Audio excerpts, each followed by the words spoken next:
Dahil nga panggabi kami, siyempre napabarkada, naturuan nila ako magdroga, yung pong tinatawag na shabu. At natuto ako mamili ng shabu at magbenta rin ng shabu. Napakahirap talaga ng buhay. Kami ay kakain lang pag-araw ng sweldo kasi napakaliit naman ng sweldo namin noong mga panahon na yon. May dala akong Bible dahil pupunta ako ng prayer meeting. Dumating yung punto na inaalok nila ako at sabi nila pag hindi mo to ininom, paliliguan ka namin ng alak. Yun doon ko naranasan na naligo ako ng alak. Literal na naligo po.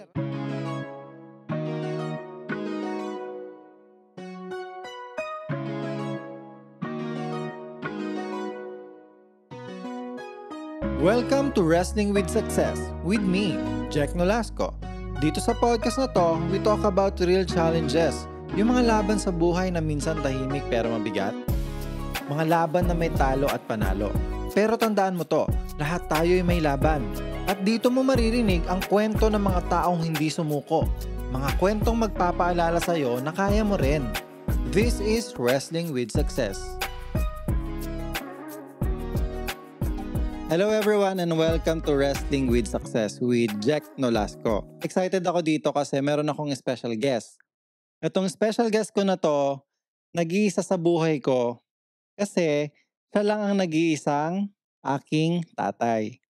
Ang tatay ko na to, nandyan siya palagi, buong buhay ko. Simula nung bata ako hanggang sa lumaki, hanggang sa nag-college, hanggang sa tinuruan niya ako kung paano ba mabuhay. Or paano ba naging Jack Nolasco ang isang Jack Nolasco? At itong father ko na to, talagang napaka-buti niyang tatay.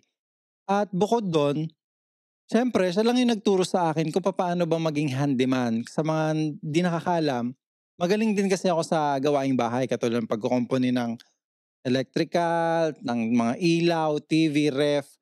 Kahit ano pa yan, bubuksan ko yan para lang makita at makumpuni. Pero si papa ko na yung nagbabalik kasi hindi ko na siya mabalik. My father also is a pastor. And then, bukod sa pagiging pastor niya ay isa rin siyang lupong tagapamayapa ng Parañaque City. Isa siyang mediation officer.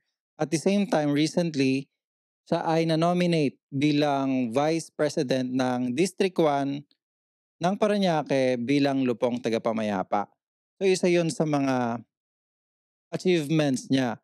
And at the same time, member din siya ng Coast Guard Auxiliary, isa siyang lieutenant. At yung pinakahuli ay yung Fraternal Eagles na parehas kaming member. So mga kuya kami. Pero since tatay ko siya, at the same time spiritual father ko rin siya, so talaga siya ang nag-guide bukod sa buhay, pati na rin sa spiritual ko bilang Jack Nolasco. So, let's welcome Reverend Jerry A. Nolasco. So, hello, Papa. Hello, Welcome. nakaka-excite naman ang magi-interview sa'yo ay isa mong anak na dati lang na inaalagaan mo pero ngayon eto na yung kalagayan. Magandang araw po sa inyong lahat kung anumang oras ninyong natagpuan. Ito pong ating Wrestler with Success. Yan, So, yun. napakaganda pong programa. Ayan, so mag-umpisa muna tayo kung paano ba naging isang Jerry Nolasco, yung Pastor Jerry Nolasco? Ano ba yung dati mong buhay bago ka maging pastor? Parang isa ka bang dating officer ng nagtatrabaho sa office? Ganyan, ano ba yung hanap buhay mo dati? Nagpastor ka na ba kaagad? Or ano ba yung background ng isang Jerry Nolasco? Actually, nagsimula ako ay isa akong factory worker. After my high school, nakapagtrabaho agad ako sa isang factory. At almost 25 years na nagtrabaho ako sa factory. At sa pagtatrabaho ko sa factory, diyan ko naranasan lahat ng mga, talaga naman yung trabaho kasi almost 12 hours a day. Anong From trabaho yan? 6 a.m. to 6 p.m. sa factory. Factory ng ano po yan? Factory po ito ay yung onion sacks, no? Ito pong factory to. Ito Alam mo, nakikita ko sa palengke na kulay pula. yes, yung kulay pula po na pinaglalagyan ng mga sibuyas. Yan po yung aming trabaho. At yung trabaho ko dyan sa factory, alam nyo, sa totoo lang, nagsimula po ako sa factory ay isa akong janitor. Janitor? Tagapulot lang po ako ng mga basyo ng sinulid kasi yun po yung production. Pinupulot ko lang yung mga basyo ng sinulid, tapos dadalhin ko puro sa pagawaan sa nagro-rolyo ng sinulid. Gano'n lang po ako nag-umpisa, 'no, yung parolyo-rolyo, pulot-pulot. Siyempre nandun na rin ako sa factory, pinag-aralan ko ngayon yung bawat makina, yung bawat Sa machine. mga ganyan, Oo, mga kasi kasama pa magtatahi. nun yung unang trabaho ko yung basyo ng sinulid ng kulambo, 'no. Kulambo, Kasi dati mayroon pa kaming kulambo noon, yung diyan po maliliit, sa yung yung maninipis ang maliliit na butas. napakanipis, akala mo nylon na maliit. Opo, opo. Dun po kami nagsimula, yun po yung aking naging trabaho, tagapulot ng basyo. Mhm, No, siyempre, hindi naman ako sanay na ganun lang. Ako yung taong mahilig na alamin yung mga bagay na hindi ko alam, mhm. 'no? Ulitin ko, alamin yung mga bagay na hindi ko alam para malaman ko. Sa'kin kasi laging may hamon ako sa buhay, Ano ba ito? Ano ba meron ito sa loob? Ano ba yung nangyayari dito? So, kaya lahat ng bagay dun sa loob ng factory ay, pinag-aralan ko. Sinimulan ko na tinatawag ako ng mga kasama namin dun 'pag may mga sira yung makina nila, 'no, bagama't may mga mekaniko, yung mga konting bagay na kaya ko at nakikita ko sa mga mekaniko, kung minsan ako na yung gumagawa, Grabe 'no? pala 'no. Oo, So dun sa ako nagsimula. pagiging janitor hanggang sa naging nagkukumpuni ng mga makina, Mula hanggang sa sa nalaman lahat ng mga makina. mula sa pagiging company, 'no, natuto ako mag-company pero hindi ako naging mekaniko. Nailipat ako na ibang departamento, ako Mhm, na yung mismong gumagawa ng sinulid, naging, mhm. operator na ako. Tapos nung maging Grabe. operator na ako, talagang grabe yung hirap kasi isipin mo, 1 linggo kaming panggabi, halos 'di ka matutulog, Mhm, 'no? So dumating po yung panahon na 'yan na ako po ay nailipat-lipat ng mga makina, 'no? Naging hmm. operator ako. Pero alam mo, dumating pa rin yung panahon ng pakikipagbuno, ika nga. Natuto po ako sa isang, bagay na hindi dapat mangyari, na natuto akong magdroga. Ayun, yun nga Hmm. po yung gusto kong itanong. Kasi bago kayo nagtrabaho, ilang taon po kayo nun sa factory? Siguro after my high school, nagtrabaho na ako, Hindi ko Diretso na po matandaan. yun? Oo, after my high school nagtrabaho na ako at doon sa pabrika, doon ako natutong gumamit ng droga. So ibig sabihin po, nung bago pa kayo na elementary, nakatapos po kayo ng Ah, elementary, nat na nag-college po ba kayo, Yun ganyan? lang. Pagkatapos ko ng high school, nakapag-vocational ako ng electronics pero di Mhm, ko natapos kasi nga yung hirap ng buhay ng mga mhm. magulang ko. Nung nag-high school nga ako, natatandaan ko, nagtinda pa ako ng pandesal. O yan yung mga Si wrestling, Pandesal, oo. sino nga po yung dating kinukuhanan niyo ng Pandesal? Ayan, Si si Cowboy Cowboy, Pandesal, si Cowboy oo. Na Pandesal. ngayon asensado na rin sila, 'no? Mhm, At diyan ako nagsimula na nagtitinda ng pandesal, sa madaling araw gigising ka, 'no? Tapos, napakabata ko pa no'n kasi nga kulang sa siguro mga second year high school ako niyan nung nagtitinda ako ng pandesal hanggang sa maka-graduate ako ng high school. ba Pagka-graduate ko nga ng high school, nag-apply ako sa factory. tapos ilan po ba kayong magkakapatid kung bakit kailangan niyo po magtrabaho ng Bale kasi ganyan? kaming magkakapatid, 7 talaga kami na Konti lang pala magkakapatid, nung araw. Konti oo. lang pala kayo. Pero ako lang, 2 lang kami na nakatapos ng high school. Tas yung iba po elementary na lang. Hindi naman, nakapag-high school din sila kaya lang nga dahil ang father namin ay magsasaka, Mhm, ang mother ko naman, plain housewife lang. mhm. So talagang, yun yung aming pinagdaanan sa buhay. Gano'n pala talaga. So nung napunta na po kayo sa factory, tapos naging operator na kayo, medyo gumaan na rin po yung buhay, gano'n. Magkano po ba yung sahod niyo, 12 hours sabi niyo po, 12 Naku, nung hours. nagsimula ako sa factory yung sahod ko per day ay ₱25 lang, Grabe yung 25 Oo. ngayon ano na lang yun. ₱25 at ang matindi pa ro'n, kakain ako ng kantin, utang, ang suswelduhin ko ₱20 na lang. Ay grabe. Kasi ibabayad na sa kantin yung aking, Mhm, sweldo, kinakaltas na. Kaya wala, lubog-lubog po ako sa utang. Naalala ko, nung mga lubog ako araw. sa utang sa factory kasi halos wala, kulang naman, Ang natatandaan ko nga nung nasa factory ako, unang-una kong inutang relos pa, Relos? Oo, relos lang. Mhm. Inutang ko 'yon, hinuhulugan ko kaya halos wala natitira sa sahod ko. Eto po, single pa po kayo niyan? Oo, binata pa ako nito, mga Mm. panahon na 'to. So nung nabanggit niyo po kanina dahil din sa factory na 'yan kumikita na kayo, and then nabanggit niyo nga na doon po kayo nagsimula na mag-drugs, illegal 'Yan, diyan drugs? ako dahil nga panggabi kami, siyempre napabarkada, Mhm. naturuan nila ako magdroga, yung pong tinatawag na shabu, 'no? Kaya kami nun, pagdating ng Sabado, gumagamit kami para hindi kami antukin kasi nga sa Okey. trabaho.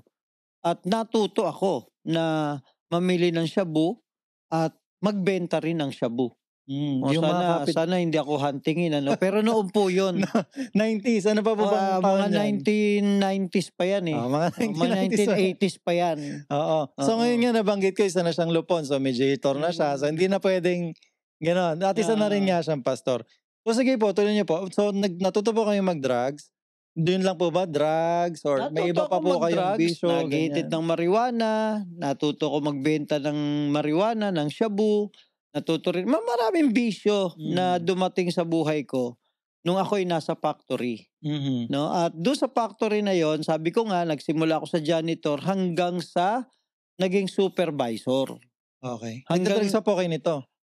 nung mga panahon na yun nakilala ko na yung misis ko, Nakilala. Mga 'yan. anong year Nung po 'yan? mga 1992, nung makilala ko na yung misis ko, dun na unti-unting nawala lahat ng bisyo ko, Mhm. 'no, nung makilala ko ang misis ko. Nung lalong makilala ko si Kristo, mas lalong nawala yung mga bisyo ko sa buhay. So nakilala niyo po muna si mama, Si misis, oo, tapos si Kristo. Ngayon naman oo. po, ayun, yun gusto ko itanong. So bilang nasabi niyo na nga po na dati po kayong drug pusher, addict, marijuana, at yung iba pang mga immorality. So papaano po ba, ano yung point sa buhay niyo na talagang nag-decide na po kayo at tinawag na kayo ni Kristo bilang pastor, kahit hindi pastor, bilang Christian, ganyan? Actually 1992 nung, magpakasal ako at nung mga time na yon nung kami ay nagsama, sa pagiging factory kasi namin, dun namin napag-isipan, 'no, na napakahirap talaga ng buhay, Mhm. 'no. Kami ay kakain lang 'pag araw ng suweldo kasi napakaliit naman ng suweldo namin nung mga panahon na yon. Nung nagsasama na kami ng mama mo, dun kami natutong mag-isip ng maliliit na negosyo na Mhm. gumigising kami ng maaga, matutulog ng gabi, gumagawa kami ng yelo. Mhm. Para lang, pagdating ng umaga, ibebenta rin namin sa factory. Dala-dala Negosyante po namin pala yung kayo. ano, dala-dala namin yung yelo, naka-styrofoam, binebenta namin 'yan, 'no. Kaya dun yung hirap talaga na dinadanas namin. At lalo na nung, kami ay magkaanak, na lumabas na nga itong kayo ng mga anak ko, naranasan namin yung hirap ng buhay kahit na may trabaho kami sa factory na makakakain lang kami ng masasarap sa magagandang restaurant, lalo na yung mga kinahihiligan ng mga Mhm. bata na isang, fast food. Mhm. Makakakain sila, pinapakain namin yung anak namin pag-araw lang ng suweldo. Hmm. At ang ginagawa namin ng misis ko, pinapanood lang namin yung mga anak ko habang kumakain. Alam niyo, sa mga nakikinig, hindi ko na po ito matandaan talaga, Oo yang naman. kumakain na yan. Pero ang pinaka-natatandaan ko lang, yung nakatapon ako ng soft drink sa Oo, Jollibee 'yan yata. sa fast food. Kasi nga Oo. mga bata pa kayo nun 'pag, inilalabas namin kayo ni mama 'pag suweldo namin 'pag Mhm. Sabado, dun lang kasi kami makakain at kayo lang yung i-orderan namin. Mm. Tapos manonood lang kami. Dahil nga mga bata kayo, 'pag may natitira, dun lang kami kakain ng misis Opo, ko. ta's natatandaan ko pa, hindi nga tayo nakakain ng mga ganyan dati. Makakakain lang kami niyan kapag may sakit yung isa sa'min Yes, magkapatid. oo, Naalala ko siyempre. 'pag may lagnat, magtatanong yan si mama, si Kung ano papa, gusto "Ano niyo, bang gusto mo?" oo. Para maganda yung pakiramdam. Kas Siyempre, sasabihin namin gusto namin yung fast food na yan. Oo, kaya dun namin kayo dinadala Ah. kahit na talagang hirap, 'no, yun nga yung pong title na nakikipag-wrestling kami sa hirap ng buhay Mm. ng mga panahon na 'yan. Opo. So bale talaga nung nakilala niyo po si mama, dun na nagkaroon ng unti-unti, nagkaroon po kayo ng pagkakakilala kay Kristo? Nung, magsimula kami na kami ay naging mag-asawa na, yung bang nagiging date namin ay uma-attend na kami sa mga gawain ng Panginoon. Wow, sana all 'no, lahat ng date gano'n sa mga church. Oo. Saan po ba 'yan? Ano ba 'yang Ah, Catholic po ba 'yan, ito ay, Christian? nagsimula po ako sa El Shaddai Community. Kay Brother Kay Mike Brother Mike, Velarde, kay Brother yes. Mike. Oo, diyan po ako nagsimula, diyan po sa El Shaddai, kami ng misis ko. At kayo mismo naranasan namin na mga sanggol pa lang kayo, dinadala namin kayo kung saan-saang lugar, kung saan merong gawain ng El Shaddai, binibitbit namin kayo no'n. Hindi niyo na maalala kasi Wala mga na. bata pa lang talaga kayo no'n at talagang kahit saan kami pumunta, dala namin kayo sa mga gawain ni El Shaddai. Grabe pala 'no. So dun po talaga kayo nakakilala kay Do'n Kristo? kami nakakilalang mag-asawa na talaga. Do'n na yung naging date namin, eh.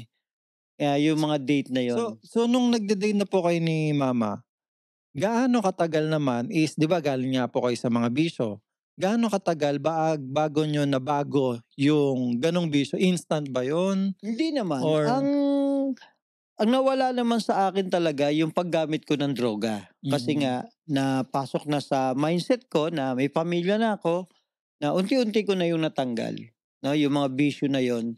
At nung kami nga ay nagkakilala, gumagawa na kami sa mga gawain ng Panginoon, mas lalong nakatulong sa akin yon. At, So may ano na, meron ka ng ka-buddy or accountability buddy yes, oo, na tapos may na nagche-check na sa'yo sa yes, ginagawa mo, oo. Ultimo yung paninigarilyo ko kasi ayaw na ayaw niya kaya noong simula na yun nagtatago ako na ng mag-yosi. Mm, paninigarilyo. Tapos nga nung nakakilala ko sa El Shaddai parang naging ano ko, naging, coordinator hanggang sa nagpi-preach na ako sa mga prayer meeting, okey, 'no. Dun ako nagsimula, nagpi-preach ako sa mga prayer meeting. Kaya mas lalong may mga taong nakakakilala sa'kin dahil nagpi-preach ako, mas lalong nakatulong po na mawala yung bisyo ko dun sa buhay ko. mm. Kasi nga, nangangaral ako baka naman makita nila may bisyo ako, nakakahiya naman ang Panginoong Jesucristo. Kaya Sabagay. yun ang nakatulong sa'kin para mawala lahat ng bisyo ko. At yang mga time na yan ay nasa factory pa rin kami. Nasa factory pa rin. Oo. Tapos yung mga tropa niyo po nabanggit niyo natuto po kayo may mga tropa kayo dati. Mm, mm, So mm. yung mga tropa niyo dati na mga nakaka-jamming kayo sa pagda-drugs or marijuana, kumusta naman po sila? Ano nangyari? Nung mga time na yan kasi na umaati na ako siyempre ng mga gawain ng Panginoon, ng mga prayer meeting, nadadaanan ko naman yung mga kaibigan ko na dating nasa kanto kami, nagiinuman. Nung nadadaanan ko sila diyan, inaalok pa rin nila ako ng inuman. Alam mo naranasan ko Pastor, nga minsan, eh. ano pong tawag sa inyo? Brother na rin. Brother na Sabi niya, rin. "Brad, inom tayo." Mga ganyang kantsawan. Kaya lang sabi ko, ayoko namang sabihin, "Oh, masama yan, ayoko niyan." Hindi, sasabi ko, "Hindi, wag na, mabibitin lang ako diyan." Hmm, At may dumating yung punto na nadaanan ko yung mga kababata ko, mga dati kong kaibigan na nagiinuman. mm. Nung palabas ako, ang ganda na ng suot ko kasi attend ako ng prayer meeting, may dala akong Bible Mhm. dahil pupunta ako ng prayer meeting. Dumating yung punto na inaalok nila ako at sabi nila, "Pag hindi mo 'to ininom, paliliguan ka namin ng alak." Grabe yun. Oo, at yun dun ko naranasan na naligo ako ng alak. Literal na naligo po kayo ng Literal na alak. binuhusan nila ako sa ulo ng alak kasi nga ayaw ko ng tumanggap o tumagay sa kanila. Grabe yung paninindigan niyo po Yes, pala na gano'n. pinanindigan ko na talaga yung, paglapit ko sa Panginoon. At magmula naman noon nung gawin nila sa akin yon, 'pag, nadadaanan ko na sila, nakayuko na lang sila at sasabihin Mm. nila sa akin na, "Brother, konti lang." Hindi Sila na na po yung nahihiya yes, na nahihiya na sila. Hindi na nila ako inaalok na mag-inom nagpapaalam na lang sila, "Brother, konti lang po." At sabi ko lang, "Sige po." Yun lang, hindi ko sila kinukumbik na, "Oh, masama yan, hindi mm. dapat yan." Grabe 'no, grabe talaga yung pinagdaanan ng isang Pastor Jerry na ngayon may sarili na po kayong church. So nung nasa factory workers po kayo and then naging Christian na kayo, El Shaddai nga po kayo, naging leader, coordinator kayo. Kailan naman po kayo nagkaroon ng sariling church naman? At papaano po Actually, ba nabuo yun? nagtayo ako kasi ako ano, preacher na palaboy, kung tawagin. Preacher na pala. Oo, Ano ba kasi ibig sabihin nun? ibig sabihin wala naman ako talagang hinahawakang kongregasyon, wala akong hinahawakang church. Ako ay kung saan lang, mahilig kasi ako magtayo ng mga prayer meeting. 'Pag meron akong naitayong prayer meeting, ako na yung nangangalaga sa kanila, Hmm, 'no. Kaya hanggang dumating ang, year 1996, 96. pinagbawal kasi ng El Shaddai yung Sunday service, Okey. wala ng linggo. Siyempre ako as a factory worker, Sunday lang yung Off mo, yung day aking off. day off. So dumating yung panahon, nagpaalam naman ako sa prayer partner Mm. diyan sa El Shaddai, nagpaalam ako na magtatayo ako ng sarili kong charismatic group. Kaya Mm. nakapagtayo ako 1996 ng isang charismatic group. Wow, Oo. 1996. Kayo na po yung senior pastor Ako yung dito? pinaka-founder mismo nung, tinayo kong charismatic group, Mhm, 'no. tapos saan po kayo church ninyo dati? Diyan lang po ako sa may Parañaque pa rin, sa Espiritu Compound. Diyan po ako niyan nagtayo ng isang charismatic group. Nung 1996 po ba, meron na kayong sariling building, ganyan? Wala Kasi po. wala pa ako nun, eh. Isang, pagpapala lang ng Panginoon na mayroong, akong, ipinag-pray. Mm. Gumaling siya at nung gumaling siya dun sa compound na yun, nangungupahan sila, ay, inalok na ako nung may-ari ng compound na kung puwede kaming magkaroon ng prayer meeting bilang pasasalamat kasi gumaling yung ating pong ipinanalangin. Mm. Kaya dun kami nagsimula ng prayer meeting dun sa Espiritu Compound. Grabe. So from janitor, nagkaroon po kayo ng bisyo, Mhm. tapos naging, coordinator po kayo ng isang El Shaddai Mhm. bilang preacher na Mhm. palaboy, sabi niyo nga po. Mhm. Tapos nakilala niyo po si mama bago kayo naging pastor talaga. Yes. So hindi pa po talaga ako pastor during El Shaddai? Ay hindi pa po kasi Catholic po kasi ang El Shaddai, Okay. Oo, pero marami na po akong, preaching, hanggang sa nagtatayo nga ako ng isang Catholic charismatic din ang naitayo ko. Dun ako tumagal ng almost, 16 years Tagal, sa 16 charismatic years. na 'yan. Tas nabanggit niyo po may pinanalangin po kayo Mhm. na isang miyembro ng simbahan na 'to. So ano po ba ibig sabihin nun, nanalangin lang kayo, ano 'to, healing and deliverance po ba? Actually, ang tawag nga diyan sa panahon namin noon ay yung pray over.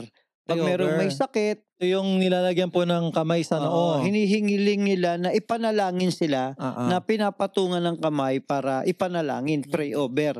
At dumating naman yung panahon na gumaling 'yan. Gumaling siya Oo, kasi talaga. nag-50-50 na yung buhay, eh. Nung gumaling siya, nag-aya siya ng Thanksgiving, prayer meeting sa kanilang lugar. Kaya dun na kami nagsimula ngayon na magkaroon ng Catholic Charismatic Group. So yun na yung talaga naging pastor na po kayo? Actually, dun sa charismatic group kasi 'pag Catholic wala namang pastor, eh, 'di Sabagay, ba? Naging lay minister ako diyan, Mm. diyan ako nagsimula, hinawakan ko yung charismatic group na 'yan ng almost, 16 to 18 years na hinawakan ko 'yan, Mm. 'no? Nakakamangha talaga. Alam mo pa kapag naririnig ko nga yung story mo na yan, sa isang tao na hindi nakatapos ng high school, kasi sa panahon Yes. ngayon kailangan graduate ka na, nakapag-aral ka ng theology or ng Bible study or ng Bible bago ka maging pastor.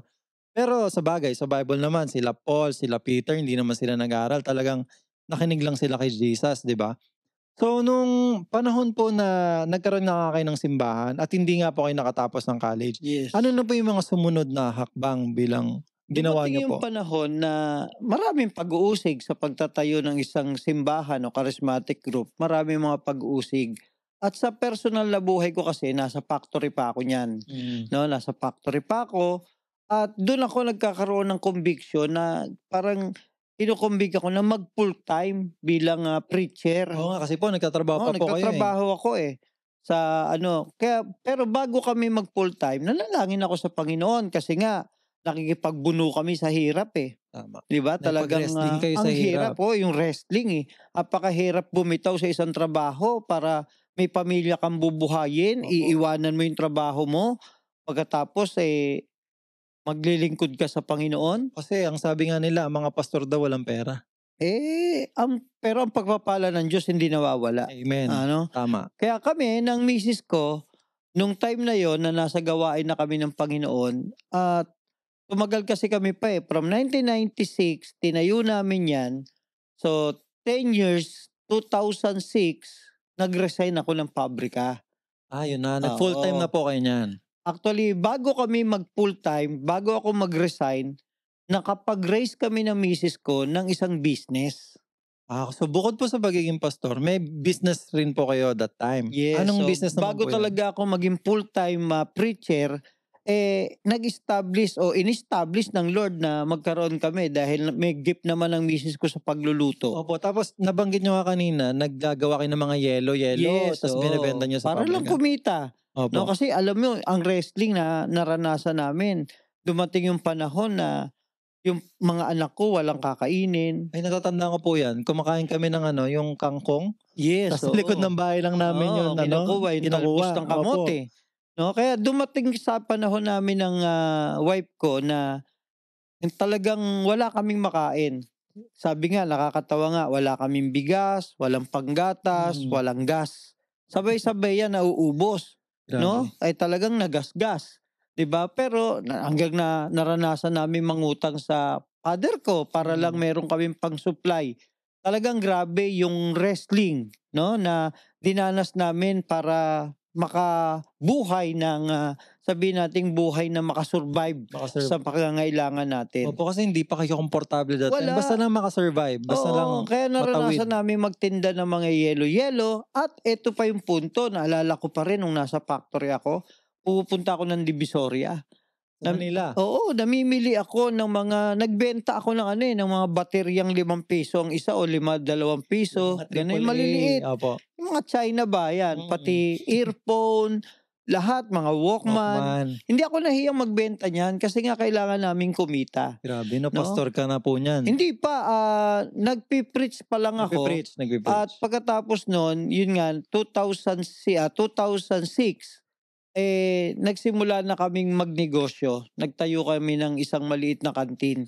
Pero bago dumating yan, naranasan ko na kukuha kami ng kailangan namin mga gamit, mga kaldero, mga plato, bibilihin namin sa palengke yan na talagang pasan-pasan namin. Halos nilalakad ko mula St. Andrew, La Huerta to Barangay San Dionisio. Wow, malayo yun ha. Yes, Mga so 2 almost kilometers, 2 kilometers, bubuhatin mo lang yan kasi nga tinitipid mo yung pamasahe mo dahil para nga lang kumita. Pampuhunan. Oo. Lahat Grabe. siya napagdaanan namin, nahirap talaga ng Grabe. buhay Opo, namin. sa mga nakikinig, hindi na po namin, bilang anak, hindi na po namin yan nakita na ganun pala talaga yung wrestling ng mga parents ko na mapabuhay lang kami. Sabi niya nga is, makasurvive lang. Kasi hindi nga kasi komportable yung buhay namin that time. Pero bilang bata, alam namin na may kakainin kami. Pag nagutom kami, nandyan itlog, may meatloaf, may beef loaf, may may kanin. So yun pala yung hirap talaga ng mga magulang namin. Yes. So ngayon, thank you Papa and Mama. Nakikinig po na sa atin yung mother ko. Thank you Mama and Papa sa mga sacrifices nyo. So yun, sige po. Then yun, nung mag-start na kami na mag-small business ng kantin, no, dun kaming dalawa, nagtulong, gigising na madaling araw, mamamalengke, hanggang sa dito namin naranasan, unti-unti, yung blessing ng Panginoon, yung pagpapala ng pakikipagbuno sa hirap.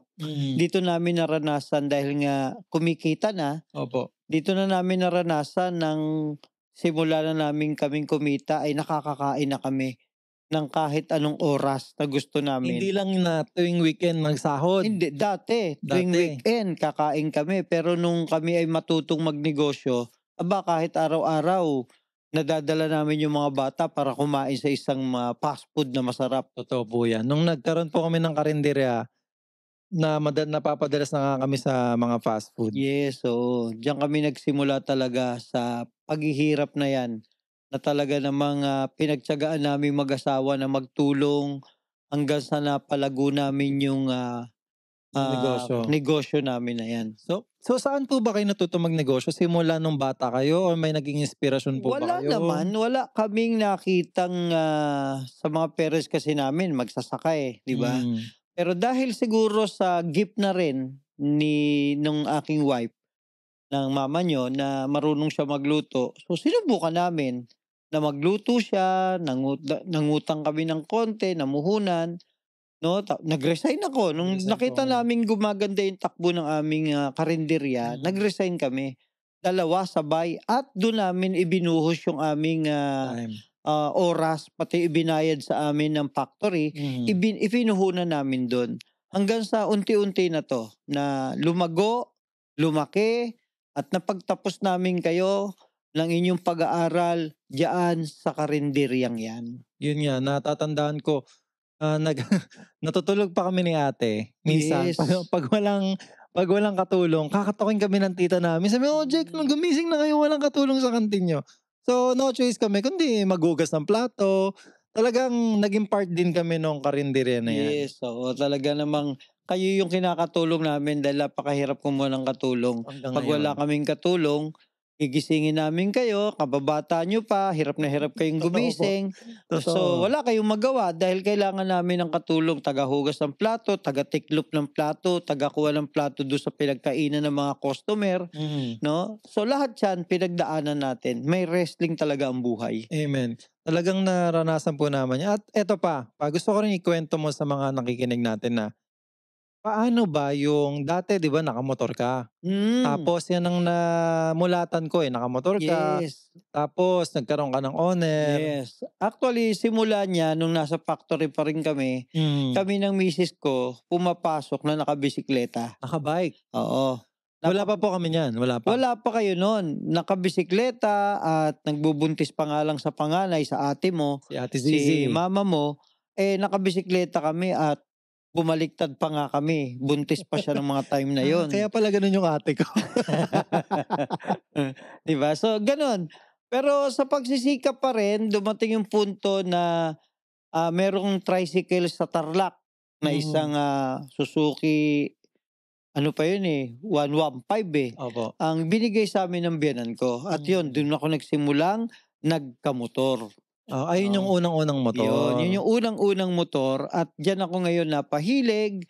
Yan ay na nagkaroon ako ng iba't ibang klase na ng motor yung dumating sa'kin. Mm, Kasi nga nagsisimula na kaming magnegosyo. mm, Nagsisimula na kaming tinda-tinda. mm, Kaya nagkaroon kami ng motorcycle, meron akong naging motorcycle na 250cc, mhm. tapos dumating na 'tong, mga brand new Mga na. brand niyo Dati na. mga ano lang, second hand lang yung kaya namin, eh. Kaya dahil doon sa aming karenderya na pinagpapaguran talaga namin, gigising ka ng madaling araw, hanggang sa nag-resign na kami, dumating yung punto na nakabili kami ngayon ng owner.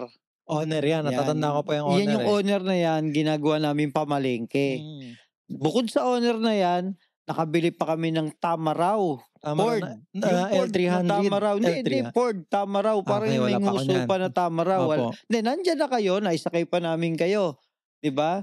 Kaya lang ang dali rin naman masira. Mm, Kaya napakarami naming, pakikipagbuno para lang magkaroon ng mga pangarap sa buhay. grabe. 'Di ba siyempre wala namang taong hindi nangangarap para magkaroon ng Opo, sasakyan. Kaya tama. kahit na nga bulok-bulok, bibilihin namin 'yan, pagtitiyagaan namin. Mm, Talaga namang gano'n yung hirap na pinagdanasan mula sa bisikleta, naging motorcycle, hanggang sa nagkaroon ako ng isang tricycle, tricycle 'yan. nagkaroon ako ng isang, owner, Mhm, tapos magmula sa owner ay, dito na nagsimula yung aking, pagpapala dahil nag-full-time na rin ako sa full-time gawain ng bilang pastor Panginoon, na po. oo. Kaya ang tingin ngayon ng tao dahil nag-full-time na ako, marami pa ring mga pagsubok na sinasabi ng maraming tao na kaya raw ako umaasenso kasi raw malaki ang nagiging pera ko sa charismatic Naku, group. totoo po ba 'yun, Ay pastor? naku, ay naku, pagdating po alam mo kung struggle lang o wrestling lang ang pag-uusapan pati sa gawain, alam mo ba yung gawain ng Panginoon na ginawa ko, halos lahat ako ang gumagastos. Mm, 'Di ba? opo. Ayan mapapanood 'yan ng mga miyembro natin sa iglesia, Mm, sa ating sa simbahan.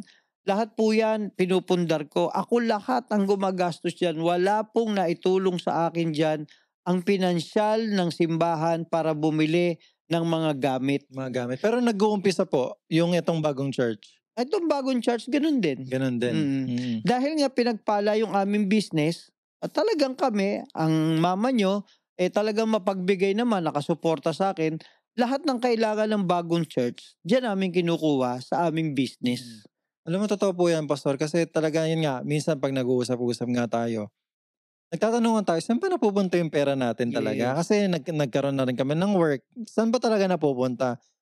So, nung inestimate namin at binreakdown namin, majority pa rin ay napupunta talaga sa gawain. Yes, sabi nga ng ate mo minsan, sabi niya, "Alam mo pa kung wala yung simbahan ang yaman-yaman na natin." 'Di ba? Totoo, totoo. Pero sa isang banda, napagyaman naman tayo dahil pinagpala tayo ng Diyos. Amen. At alam Totoo mo po. ba yung kantin na sinimula namin, 2012, nawala yung isa naming kantin from 2006. Ang dami namin naging karinderya, from sukat, kung saan-saan kami nagkaroon ng karinderya. Tapos meron pang Oo. kariton na ganun. Meron pa kaming chicken kariton. Chicken kariton. Nagtinda rin kami dyan. Yung mga So, botsa. pero lahat yan, dahil nga sa tulong ng Panginoon na rin, sa blessing ng Panginoon, diyan namin lahat nakuha yung pagpapaaral sa inyo. Isipin mo, 3 kayo, napaaral namin dahil dyan sa karinderya na yan. Amen. At nakakatuwa lang, nung nagsimula kami dyan kayo namulat lahat. Opo. Natatandaan ko, naging Kristiyano talaga ako nung high school eh. Doon talaga na-open yung mind and yung heart ko na totoo pa talagang we need to praise Jesus na nandyan si Lord. Tapos na-encounter ko siya during my high school days din. Hanggang sa lumalim na rin ako, nagpalalim, nagbasa ng Bible. Kahit na wala na si Papa, kahit wala na si Pastor na, may sarili na akong time para talaga mag-research. Tapos, ito yung gusto kong puntahan. Bukod dun sa karinderya, nagkaroon pa tayo ng ibang business, di ba? So, yan. Ang gusto ko lang din ikwento na si Papa, nung nagkaroon ako ng pangpuhunan, naging mag-business partner kami. So, bukod dun sa karinderya, nagkaroon kami ng parking lot, car wash, business, and then coffee shop, and then water station, and bakery. So, lahat ng yon blessing lahat yun ni Lord. Amen. Kasi, sa ngayon, kung tatanungin ngayon, i-breakdown natin, saan ba talaga galing yung pera? Na galing ba yun sa church? Saan ba yung galing? Wala talagang manggagaling sa simbahan na pera. Kasi, ang simbahan po kasi ay umuupa ng building. At ang ating mga miyembro ay hindi ko naman sinasabing mahihirap, kundi mga taong nangangailangan din naman. No? Kaya wala po akong masasabi na nanggagaling ang pera sa simbahan, kundi dahil talaga sa pagsisikap naming mag-asawa. At ang isang bagay na ikatutuwa po namin sa buhay namin, yung mga anak namin, na pag-aral namin at nalagyan ko sila sa kanilang isipan ng tinatawag ko, lagi ko sinasabi na, mga anak, kung ano ang gusto nyo maging bukas, tandaan nyo, yan yung gagawin mo ngayon. Yan ang lagi ko sinasabi sa inyo eh. Kung ano ang ginagawa nyo ngayon, yan ang inyong magiging bukas. Opo, natatandaan ko. Hanggang ngayon, yan po talaga yung nasa isip ko. Yes. Kaya magmula noon sa mga negosyo namin na yan, kasi ako, mahilig ako mag-ipon-ipon ng mga pera. Hindi kasi ako basta-basta gumagastos. Mahilig ako mag-ipon talaga, magtago. Kaya dumating yung mga panahon na may maiisip kaming ibang negosyo. Yan, nakatulong na nga namin kayo. Dumating na kayo sa buhay din namin. At salamat sa Panginoon, ang mga anak ko lahat ay naging professional naman. Diba? Dahil nga sa tulong ng karinderya. Diyan lang talaga lahat nagsimula, sa karinderya. Karinderyang yan. Diba? Tapos so imagine, no, balikan po natin, Pastor. So pagiging janitor, hindi po ako nakatapos. Janitor, naging drug pusher, drug addict, naging user na rin. Tapos next nun ay nakilala niyo si Mama. That time, nagde-date na nga kayo sa Panginoon. Panginoon. So may mga church date kayo, ganyan. Yes. Hanggang sa nag-preach na po kayo. Yes. And then, nung nag-preach na kayo, doon na rin kayo tinawag ng Panginoon na magpastor at mag-lead ng talagang isang congregation. Yes. Grabe yung ang tawag doon? Pinagdaanan. O yung pinagdaanan. Pakipagbuno. Yes, grabe talaga yon. At lahat yon, yung ibang mga bagay nun, tatandaan ko pa. Pero nung ngayong inuulit, nare-refresh siya sa akin na sobrang blessed pala talaga ako sa mga parents ko. Lalo na kay Papa. Kasi nga, yung ethics na binigay niya sa amin, simula nung bata kami, ngayon lang namin nare-realize na tama pala talaga lahat. Yun nga po, sabi ko nga, yung sinasabi niyo palagi na kung ano yung gagawin namin ngayon, ayun yung magiging bukas namin. Na hanggang ngayon, yan pa rin ang nasa isip namin magkakapatid, na lahat ng desisyon namin sa buhay, kailangan maingat. Tapos, yun nga, kailangan always na in-honor namin si Lord. Amen. Tapos, bago tayo magtapos, sino ka na ngayon bilang Brother Jerry Nolasco? Sa ngayon, mula nung May mga struggle pa rin po ba kayo? Nung makakilala ko sa Panginoon, nagsimula ang mga pagpapala sa buhay namin. Dumating yung isa naming kantin na yan, to 2012, nasimulan yan. Tapos nagkaroon tayo ngayon ng tinatawag nga nating bakery. Nagkaroon tayo ng mineral water. Nagkaroon tayo ng coffee shop. Nagkaroon tayo ngayon ng distribution ng soft drinks. Nagkaroon tayo ng parking. So lahat yan, hindi natin masasabi rin naman talaga na full of blessing na yan. Lahat yan, dumaan pa rin tayo sa wrestling. Dumaan pa rin tayo sa pakipagbuno. Kasi syempre, hindi naman agad yan umaasenso. No? Kaya lahat ng yan dumating sa atin ng blessing. Dumating na rin sa akin yung panahon na ako ay talagang naka full time na sa Panginoon at dumating yung punto na ako ay pinagpalala ng Diyos, hindi dahil sa pera ng simbahan, kundi dahil dito sa business natin. Kaya nung ako'y nagpastor na, nakapag-aral naman ako. Nung sa pagpapastor ko, nakagraduate naman ako ng Bachelor of Arts in Theology. Yeah. Then after a year, nag-aral ulit ako ng Master of Ministries. Master of Ministries. Nag-aral naman ako niyan. At sa ngayon, dahil nga ako naman ay mahilig din naman ako sa politika, 'di ba? Tumutulong ako sa politika, nagbo-volunteer ako sa barangay, hanggang sa ako ngayon ay naging isang nagsimula ako sa executive officer ng barangay, then naging lupon ako, at ngayon po ay isang department head ng lupon sa ating barangay San Dionisio. At ako po ngayon ay naging city employee. Wow. Kaya talagang yung pakikipagbuno, kung hanggang ngayon tatanungin natin, talaga naman yung pakikipagbuno sa isipan na lang. No? Kung minsan, yung pakikipagbuno na pag-aalala mo lang sa araw ng bukas. Yes. Pero kung tutuusin mo, wala na talaga kaming sasabihin mo na hirap na mararanas.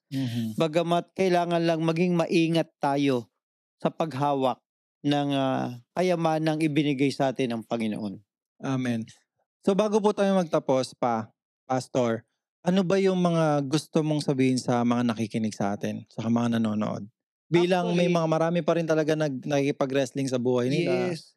Hindi po natin may iwasan na kahit nasa Panginoon na tayo, nang sabi nga ng Biblia, na walang taong hindi daraan sa pagsubok. Tama. At anumang pagsubok ang pagdadaanan natin, magtiwala lang tayo na mayroong Diyos na tutulong sa atin. At lagi nating tatandaan, anumang pagod, anumang hirap, yung pinagdadaanan natin, wag nating ilalagay sa bokabularyo natin yung salitang suko.